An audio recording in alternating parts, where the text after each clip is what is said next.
Hey everyone, Teo here. Today I'm reviewing the Uperfect UMax 22, which is a 22-inch portable LCD display with 100% sRGB color support and 1440p resolution.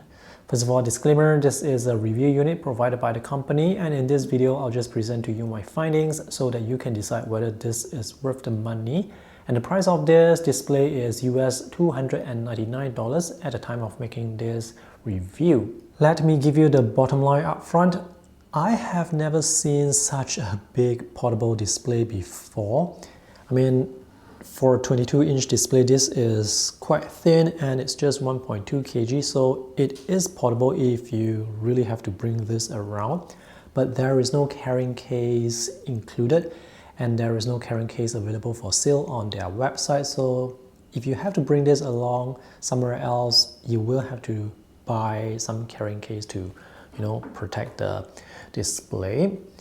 The color support is pretty good. I measured color support for 100% sRGB, 88% AdobeRGB, and a maximum brightness of 276 nits. Design of this display looks good to me. The design is clean and simple, and the bezels are quite thin. And there is this kickstand behind, which is built in, and it's really convenient. The video ports supported are USB-C and HDMI. Now, it is possible to power the display with one single USB-C connection. However, you may not be able to drive the display at maximum brightness because this is a big display that uses more power. So chances are you will have to connect an additional cable to power source. 1440p resolution is quite sharp on this display. There is slight pixelation, but it's not an issue for me. This combination of 22-inch and 2560 by 1440p resolution is big enough to display web pages side by side, but it does feel a bit cramped compared to 1440p 27-inch displays. So right now I'm actually using the scaling at 125% to make the text look bigger, because if you run the display at native resolution, the UI, the text, or the visuals will look kind of small. By the way, some of these marketing pictures on Uperfect's website is a bit deceiving because they don't really show you the cable that is coming out from the display. The cables will come out from the left side of the display, and the cables included with the purchase are two USB-C video cables and one mini HDMI to full-size HDMI cable, and there is also this power adapter so that you can power the display. Visual quality of this display is pretty good because it has 100% sRGB coverage and up to 88% AdobeRGB coverage, which is quite good for a display at this price point. And by the way, this is not a touch screen, it's a matte textured IPS LCD. Viewing angles are pretty good, as you can see.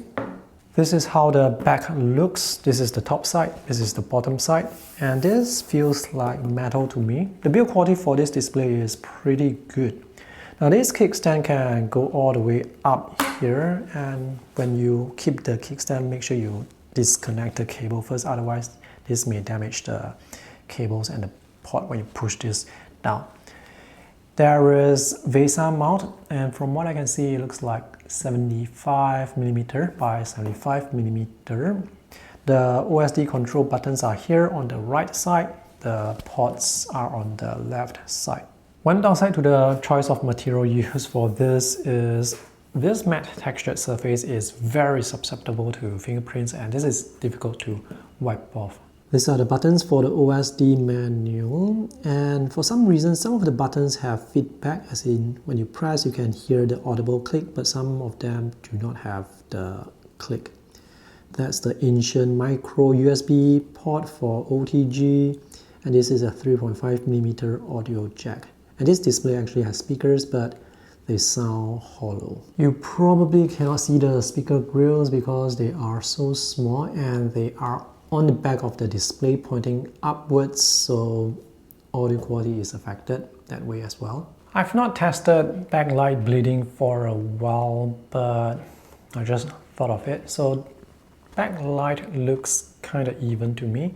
And because this is IPS LCD, there will be the IPS LCD glow. I'm not sure you can see it, but it's definitely there. If you want to get a stand for this display, which I highly recommend because this will prop up the display higher so that it's more ergonomic for you to look at the display.